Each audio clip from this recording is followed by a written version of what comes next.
Hello and welcome to Election Special on Vanguard Live. My name is Damlola Ogunshaki. The Anambra State election is on the way, and as voting continues across the state, several civil society organizations are on ground observing the process to ensure transparency and credibility. Now, one of such organizations is the Kimpa Development Initiative, known for promoting democratic accountability through data-driven election monitoring.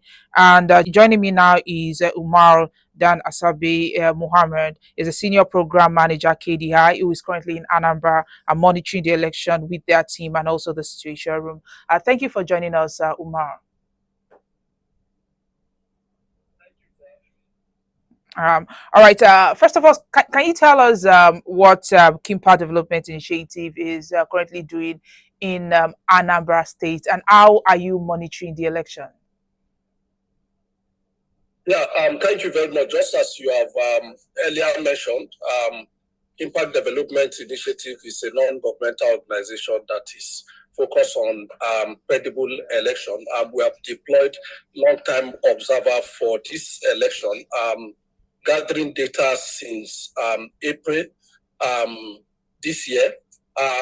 Because the methodology we use, which is the election security risk assessment methodology, is a long-term security risk assessment tool that gathers data during the pre-election period. And what we do with this data is to assess the pre-election period and come up with, predictions and even focus as regard what may likely happen on election day, because it is our belief that whatever happens during the pre-election period will culminate into, some of the realities we see on election day. So this data we engage election stakeholders with, so that they can also see, what is happening on the ground and counter, whatever the situation will be as we move closer to the election.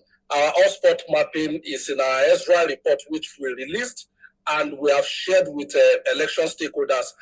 Currently, we are in the situation room, monitoring what is happening on ground to see how election stakeholders have used this data that we've gathered during the pre-election period to mitigate whatever challenge that may likely come up today in this election. And we are getting data from the field. We have so far deployed over 400 observers. As at this morning, 8 a.m., we have gotten 710 reports, from the polling unit, and they are still trickling as we speak right now. We've seen early arrival, from the polling units by the INEC officials. From the data we've gotten from 7 a.m. up till 8 a.m. this morning, we've seen, early arrival by INEC official. However, local government like Obaru local government, we saw late, commencement of polls in those places, and we are currently following up to see, to understand what was the challenge, as regard late commencement in that polling unit. These are some of the things that we are seeing currently, and we are following up on. Okay, so what's the general mood like? Is it tensed, peaceful? What's it like so far? Yeah, the atmosphere currently is calm.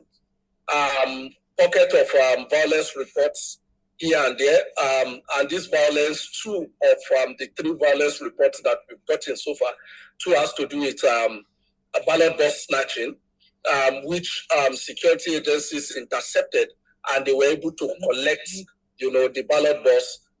That disrupted polls for some time, at that location. They've so far returned, back to voting. But generally, from what we are seeing, the situation is calm. Voters are coming out to exercise their franchise. So how will you describe the voter turnout, especially when you compare it to the last governorship election? Yeah, stakeholders across border have always had, cause for concern as regard that in the last governorship election, the turnout was 10%. For whatever reason, even the political class who are also campaigning and may like that we've seen over time, that are beneficiary for low voter turnout are calling on voters to come out and cast their ballot. It is too early to make that call now because we still have up to 2 p.m. For voters to come out and exercise their franchise. But so far they are coming out and we are seeing people on the queue exercising their franchise. We can't make the call now, but I would just say it's moderate for now. So what's your assessment of security so far? Are the security agents maintaining all that, or are there reports of interference anywhere?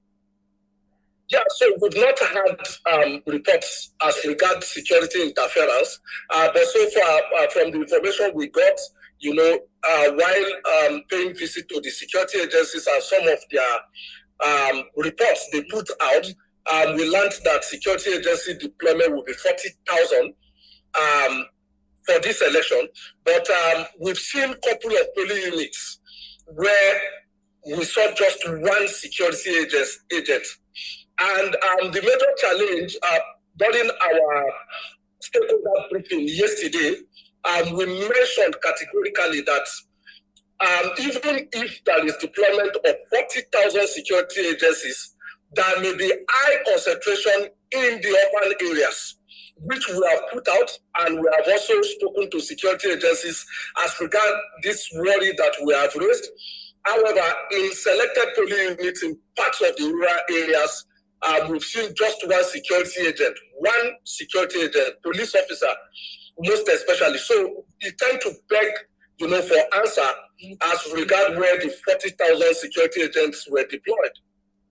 All right. There are reports coming in that the Labour Party and the APC, they've been complaining about vote buying so far. Do you have any information on that? Yes, we are seeing reports also in our situation room as regard vote buying. In fact, we've projected from the get-go since the release of our Ezra report that vote buying is going to be a major challenge for these elections, especially for young voters who currently don't have jobs. They are not employed. They are just out there, trying to make all ends meet. Also, the economic situation of Nigeria has also, compounded the challenge as far as, our livelihood is concerned. So, citizens currently will do anything to get, few naira notes in their pocket, to continue, to sustain. We also got reports of certain polling units in Obaru where voters proved out to vote and they suspended, they refused to queue up and exercise their franchise. And when we questioned, why they are not doing that, they stated categorically that the political class came to them, promised to give them money. And that's the reason why they are out to exercise their franchise. But they are not seeing, this political class give them the money, so they are not going to vote. So vote buying is really an issue. We are seeing that happening. But for most of the polling units where this has been observed, we are not seeing physical cash exchange and just yet. So what we are seeing is voters go out to vote, then they go somewhere and document, their personal information. We have not been able to ascertain if it is account number they are putting down or just their names, but we are seeing this happen and we suspect it vote buying. So have there been any, issues, technical issues, especially with beavers and the others? Yes, in a couple of polling units, we've seen beavers, accreditation process delayed, a bit because for us, we also set up a parameter, for beavers accreditation. The amount of time that a voter will need to spend, in the front of the beaver. And once that threshold is met, we can state categorically that, that beaver's machine is working optimally. From what we have seen so far, the machines are operating optimally, just pockets of challenge here and there, which was troubleshooted by the INEC officials. Okay, with what you've seen so far and based on reports you've gotten, are there things that you think could have been better, that they could have done better in terms of security, the technical issues and all that? Okay, so just as I mentioned earlier, we've always had issues with the high number of deployments that police will always put forward. And we've that, and from our experience observing election over time, we've also stated categorically that most times this high number of deployments are concentrated in the urban area. And just as I mentioned earlier, we saw polling units where security agents are limited to as low as one, security agent per polling unit. This leaves the polling unit very vulnerable to all kind of insecurity that can happen, disrupting the process. So we are seeing this happening, and it's a point of concern for us because we believe that all the sanctity of all voters' vote cast should be protected, and their vote should be able to count. So, in a situation where we are seeing this, it simply means anything can happen. As we move past midday, the dynamics of elections will normally change. From 8 a.m. commencement up to 12, most times you don't see anything on towards. But from 12 to closing of polls, the dynamics will always change. That's when you start hearing of violence, ballot box snatchings, and all kind of mayhems that can come with elections in Nigeria. So if this dynamic change by 12 and we have this challenge with security deployment, for us it's a point of concern. I hope that the security agencies are watching right now and they are seeing, this particular report and make amends as we move on with the election. All right. We also hope they see it and also make the amend. Thank you, Umar, for joining us, and I hope to connect, and get more reports from you as the day progresses.